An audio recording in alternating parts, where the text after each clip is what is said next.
கடகராசிக்கான பலன்கள்.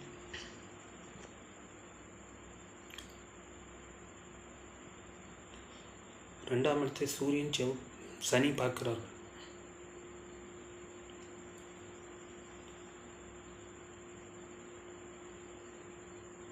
செவ்வாய் சனி பார்க்கிறார்கள். ரெண்டாம் இடத்தை செவ்வாய் சனி பார்க்கிறார்கள்.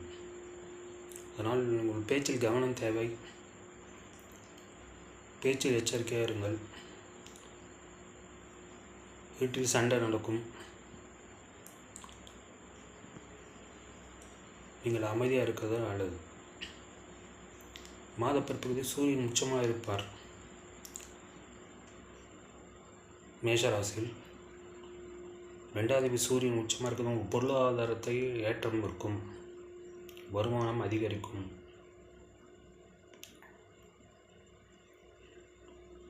ஒரு தலைமை பதவியில் போய் உட்காருவீர்கள்.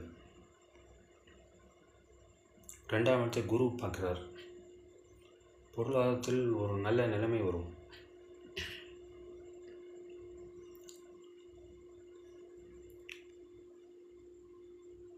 நான்காம் இடத்தை குரு பார்க்கிறார்.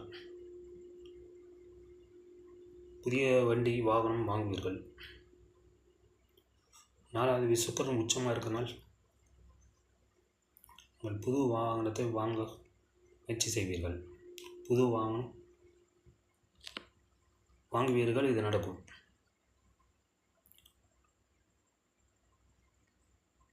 அஞ்சாவது செவ்வாய் சனியோடு சேர்ந்திருக்கிறார்.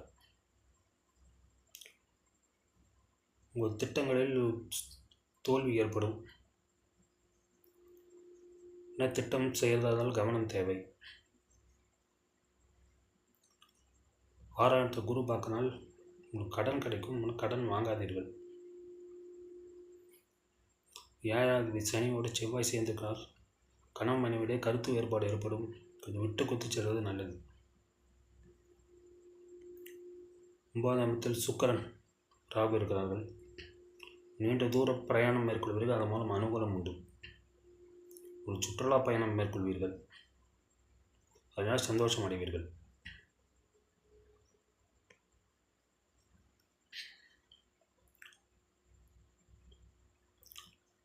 பத்தாம் இடத்தில் சூரியன் குரு இருக்கிறார்கள். புதன் இருக்கிறார்கள்.